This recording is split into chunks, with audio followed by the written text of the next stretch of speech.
Boom, baby, and we are live. Chess YouTube, what is happening? Now, question for you guys. Do you guys enjoy a good Magnus versus Hans Niemann video? I know I sure do. To me, it's the best rivalry ever in the history of the game.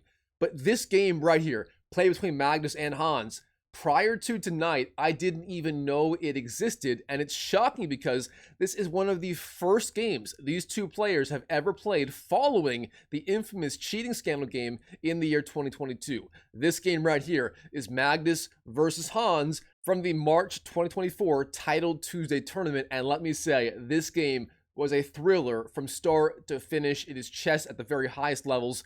You don't want to miss the insane ending here. Let's dive right in. All right, in the game, Magnus here playing as white, opens 1e4, and black does go 1c5, the Sicilian defense. Hans is in a very fighting mood in this game. Then we have knight f3, d6, and then d4. The open Sicilian, so far so good. Black takes, white takes back, knight f6, attack c4, knight c3, defends e4.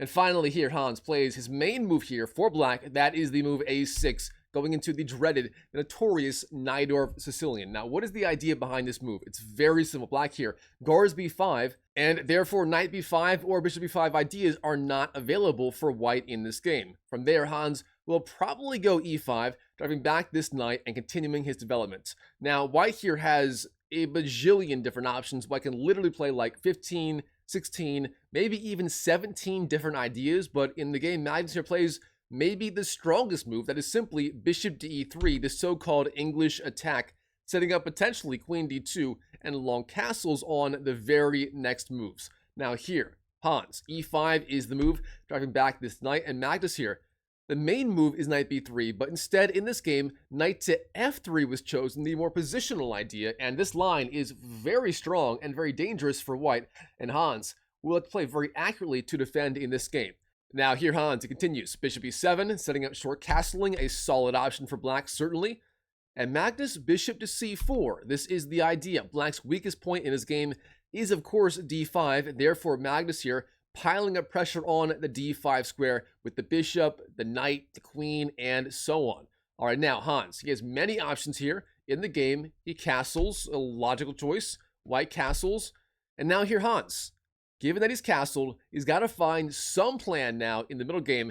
How do you want to proceed here as black? How should you develop? Well, Hans plays maybe the most double-edged, combative, and aggressive idea here. That is bishop to e6, challenging the white bishop on c4 literally immediately. Now, this move here is not without its drawbacks, and there were other alternatives. For example, queen to c7, attacking c4 is playable. Queen to d7 is playable. Even moves like knight c6 or bishop g4 are also playable, but instead, bishop e6, the most combative and confrontational move here. Now, the drawback behind this move is simple. White here can trade on e6, doubling black's pawns permanently on the e-file, and Magnus here, he goes for it. He trades on e6, bishop takes, black takes back, and now here we have a very, very unusual pawn structure. The e-pawns are doubled, however, they do control a lot, and I mean a lot, of very important squares, and therefore the pawns aren't that weak. Now, if they are weak, the weakest pawn by far is e6, and white is going to have some ideas to pressure the pawn later in the game. Now from here, Magnus, he finds an ultra strange looking idea. Knight to a4, Magnus Carlsen, the GOAT, flying out to the edge of the board with his knight. What is the idea? Well, on a4, it guards b6. Knight b6 is now a serious threat. What is the idea? For example, if king to h8, knight b6, forcing rook to a7, and then from there, there'll be all kinds of discovered attacks like knight to d7, c4, d5, and so on, all targeting the rook on a7 with the bishop, and black here does not want to allow that. So instead, Hans, in the game, plays the move knight f d7, guarding b6 with his knight, very logical. But now Magnus, we see the other idea behind knight a4. It wasn't just about attacking b6. Magnus here plays the very strong move c4, going for a Maroczy bind. The Maroczy bind is a pawn structure in the Sicilian, where white has pawns on c4 and e4 like this, clamping down on d5 and b5 squares. Now, black, how do you want to continue? Well, the drawback of this move from white's standpoint is it weakens a lot of squares, including d4 and b4, and Hans Niemann, he spots it immediately and plays the move knight c6, attacking b4, d4, and so on immediately in this game. Now, Magnus continues. Rook c1, developing a logical move, and Hans b6, guarding c5 and a5, and so on with his pawn. Now, Magnus, queen to b3 is the move, pressuring b6, but also pressuring on this diagonal, potentially e6. Now, there are all kinds of ideas like c5, gaining space, with the discovered attack on e6, and Hans here, he's got to be on his very best behavior. How will he defend? Well, of course, right now, b6 is under attack by, let's see, 1, 2, 3 pieces. Therefore, Hans here, with 2 defenders, he's got to do something about this. Do you go b5? Do you defend? What is it going to be? In the game here, Hans, he defends rook b8. And now Magnus, on move 15, he lights the board on fire with the very aggressive idea of c5. Here we go, attacking b6, attacking e6. Magnus lighting the board on fire with the double attack, and Hans, of course, cannot defend everything. Hans here, he trades on c5, knight takes, Magnus, knight takes, b takes, attacks the queen, but of course e6 is still hanging in here. Magnus, he swoops in, wins the pawn, queen takes e6 move, hits the king, and forces king to h8. Now Magnus, b2 is under attack. He sees this. b3 is the move, like this, b3, and now Hans, knight d4, jumping in, hits the queen, hits f3. Hans doing his very best in this game to simply confuse Magnus and get the initiative back on his side. Now here, Magnus, he decides it is time to give up his precious dark-squared bishop, a very controversial choice, and he trades on d4. Bishop takes. Now Hans, how do you recapture with the e-pawn or the c-pawn? In the game, the move is e takes, trying to keep the c-file closed. If c takes, then the rook on c1 becomes an absolute monster in this game. Instead, e takes was chosen, a controversial idea, capturing away from the center, not towards it, and now Magnus, he finds another very strong move to simply continue the attack and spearhead the attack against the black king, and that is the move e5. Bada boom, bada bang. What is the idea behind this? It's simple. If black trades, white takes back, and the knight on e5 targets f7, and there are all kinds of ideas. Even the beautiful, insane, smothered mate is possible. For example, d takes, knight takes. If black wastes a move, knight to f7, and if black doesn't trade, it is smothered mate in just a few moves like this. Wouldn't that be a finish to this game? But heading back here, after e5, Hans, he sees this. This guy is no joke. He goes d5, trying to defend, trying to keep e5 blocked, and therefore 95 is not a possibility. Now, here, Magnus, queen to g4 is the move, sliding back with the queen, opening up e6 for potentially the knight. Now, Hans, rook b4, flying down with the rook, pressuring the queen via the x-ray attack. Is this guy really intending d3 with the discovered attack on the queen by the rook? Magnus, he sees this, potentially rook fd1. He develops, bringing the last piece finally into the game, and finally on move 21, he has completed his development. Now, Hans, queen to e8 is the move, sliding over with his queen, guarding g6 and h5, and so on. And black, if I can draw arrows correctly here, and white, queen to e6, the queen flies in, pressuring a little more in the black camp. And the reason this move is so good, it's simple.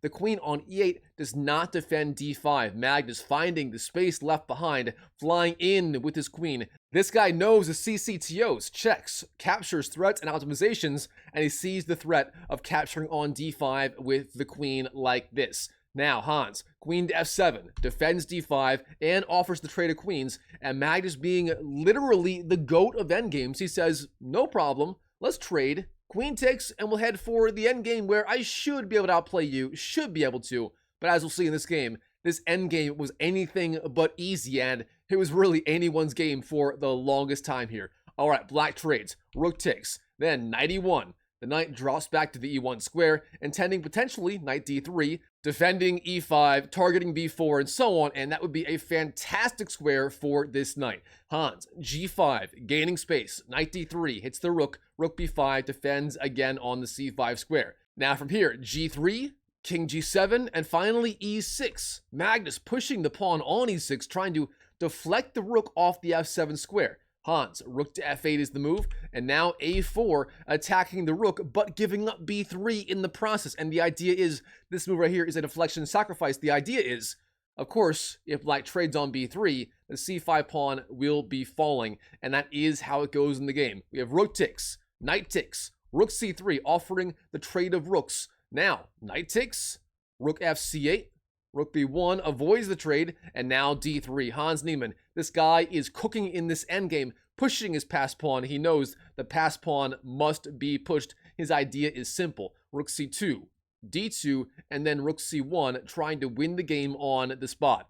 Magnus here, king g2, gets the king off the back rank, and then the notorious Hans Niemann, rook 8 to c4, flying down, pressuring a4. This guy is not giving up. Magnus, a5, and now here Hans, he finds the simple idea of rook to a3, but this might be the first major mistake of the endgame. Instead, the king move, king to f6, centralizing with the king, was required. But instead here, rook to a3 played in the game by Hans Niemann, and this move is a massive mistake. And the reason why is now rook to b7 is super strong, targeting e7. Here, black is forced to go king to f6 like this to defend, but now knight c7 hits d5, threatening the fork on the bishop and the king. This is the reason why rook to a3 was simply too slow in the game. Magnus finding the threats immediately and piling on so much pressure. Black here does his best to defend. Bishop c5 is the move. Rook e1, and now d2. Hans, one square away from promoting.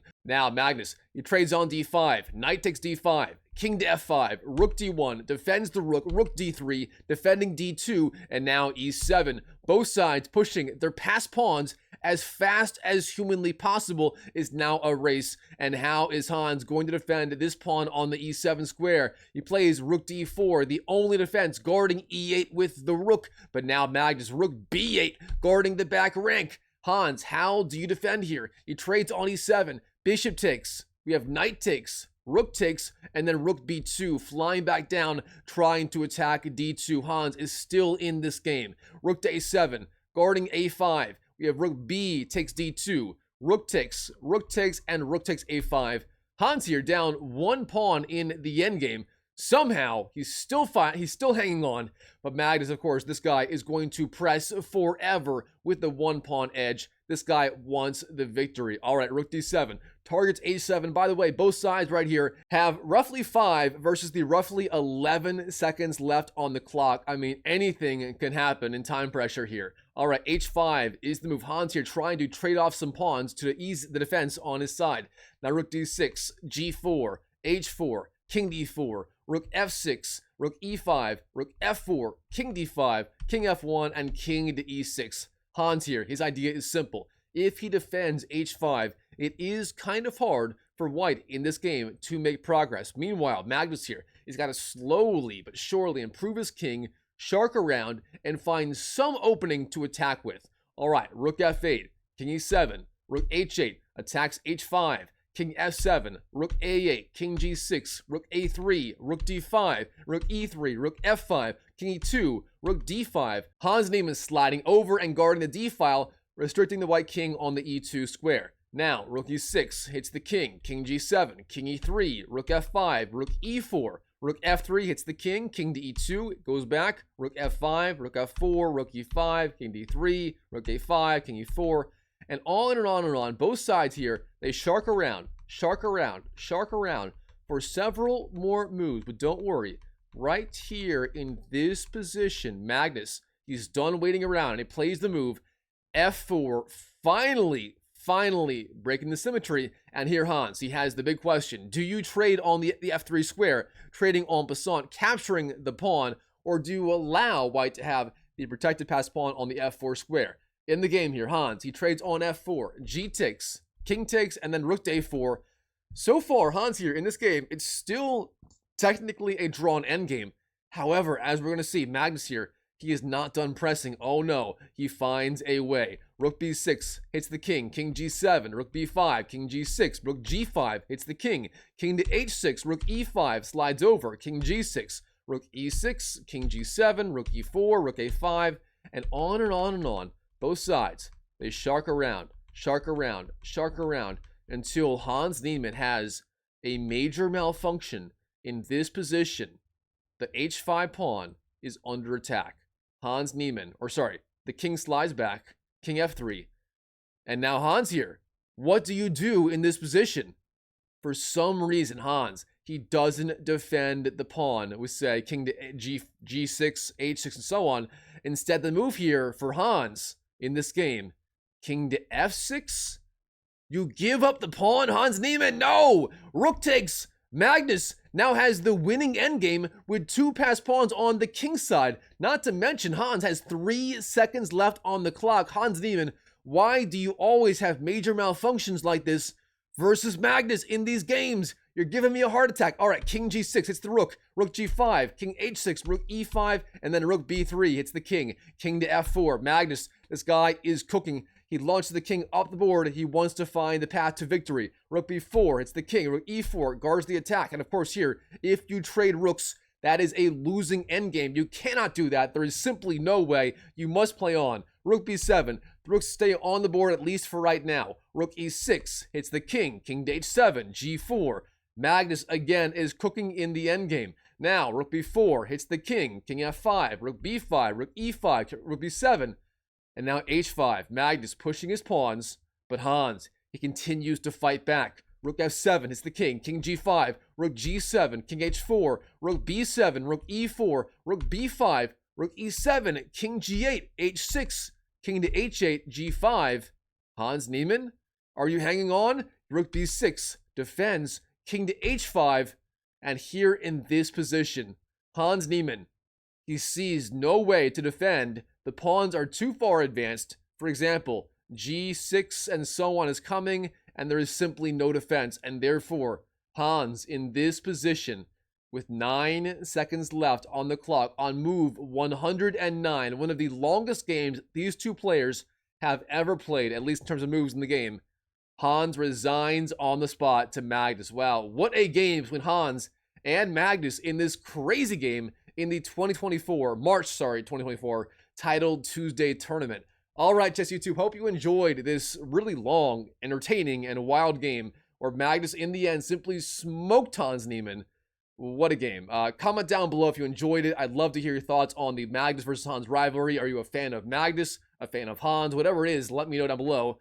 And smash the like button if you can. And real fast, guys, if you are trying to improve your online chess, maybe you're watching endless chess YouTube videos, maybe you play endless games, and no matter what you do, you just can't make progress. If that describes you, I have the solution for you. Simply go to drmikechess.com, links above and down below in the pinned comment and the description of this video. That is my free online chess course /platform /community where I have over 700 players right now, all joining in, helping each other, trying to improve. And when you join, I will personally DM you and help you and onboard you and show you exactly what you must do to reach 1,000, 1,500, even 2,000 ELO in your online chess journey. Now, personally, I'm a 2,000 ELO online player, and my students in my community are getting insane results. I literally have a testimonial today from my student Rolf, who went 40 out of his last 40 games in online chess. If you want those kinds of results, literally winning 40 games in a row, it sounds too good to be true, but the guy has the receipts. It's just simply wild stuff. If you want results like that, go to drmikechess.com. I'll onboard you. We'll get you rocking and rolling, and that's all I got. So it's free. Join today, and as always, I wish you the best of luck in your chess improvement journey in 2025 and beyond, and God bless, and I will see you in the next video.